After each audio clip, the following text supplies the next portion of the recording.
Hoje a gente vai mergulhar fundo em notícias recentes da Hungria, sabe? Usando uns artigos do Daily News Hungary, vamos falar de política, coisas do dia a dia em Budapeste e até umas visões de quem mora lá. A ideia é pegar o essencial, de forma rápida.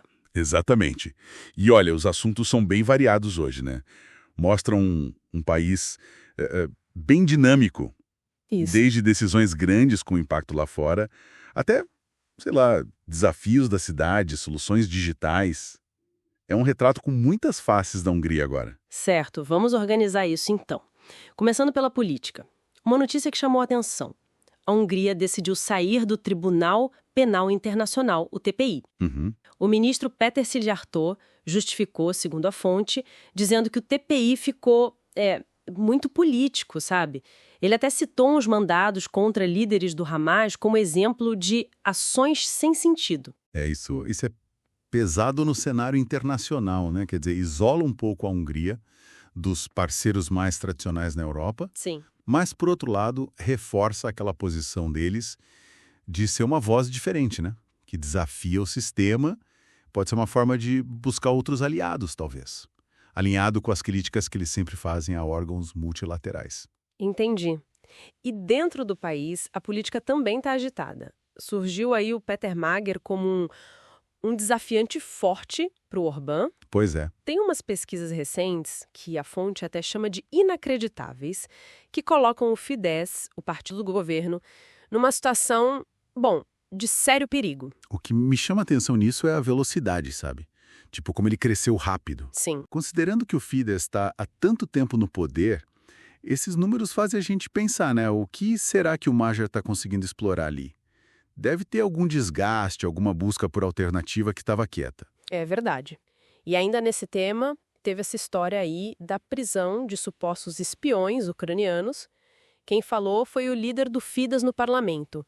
E a fonte liga isso com aquela nova lei de transparência, que eles dizem que é para combater desinformação, influência estrangeira, essas coisas. Claro. Isso se encaixa totalmente no clima tenso por causa da guerra na Ucrânia, né? Com certeza. Acusações de espionagem, sendo real ou não, refletem muito essa tensão regional e não é a primeira vez, né? A própria fonte lembra do caso do Bela Kovacs. Essas coisas aparecem de tempos em tempos por lá. Mudando um pouco de assunto, vamos para Budapeste, para a vida na cidade. Estacionamento, parece que continua um problemão. Ah, sim.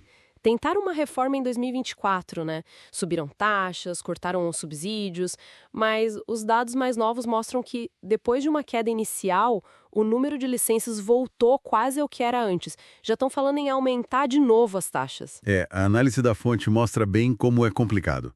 As taxas atuais, mesmo com a variação lá, que vai de, uns 25 a 224 euros, parece que não é o suficiente para fazer o pessoal mudar de ideia, né? Pois é. E tem a questão dos subsídios, que às vezes beneficia até carro de empresa, e fica claro que não adianta só mexer na taxa.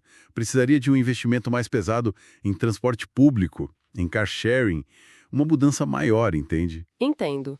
Mas olha, nem tudo é dificuldade, né? A tecnologia está ajudando em algumas coisas. Tem vários aplicativos úteis por lá. Sim, essa parte da digitalização é bem visível. Tipo o Budapest Go para o transporte na capital ou o IDQ Kapul Plus, que é para acessar serviços do governo online. Isso.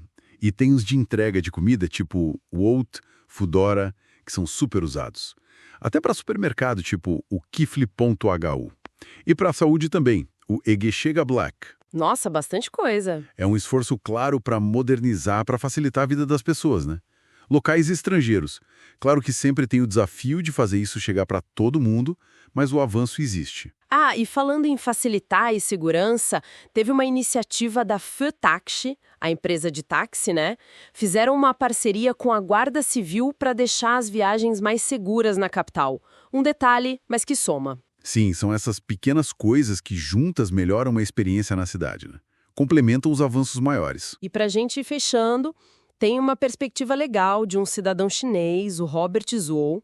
Ele descreve Budapeste e a Hungria como uma ponte entre o Oriente e o Ocidente. Interessante essa visão. Ele trabalha ajudando famílias, principalmente asiáticas, a se adaptar nas escolas e também incentivando laços econômicos, culturais, pela Câmara de Comércio Chinês e outras associações. Essa ideia de ponte casa muito bem com o jeito que a Hungria tenta se posicionar, né?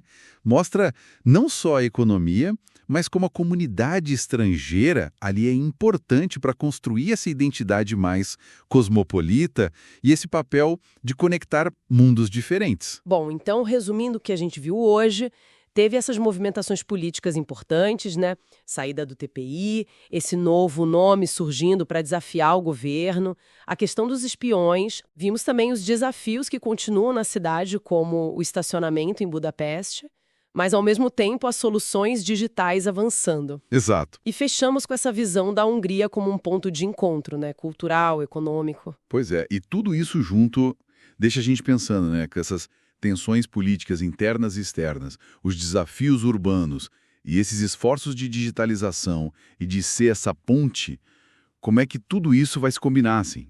Como vai moldar o futuro próximo da Hungria e o lugar dela ali na Europa Central? Fica a dúvida, né?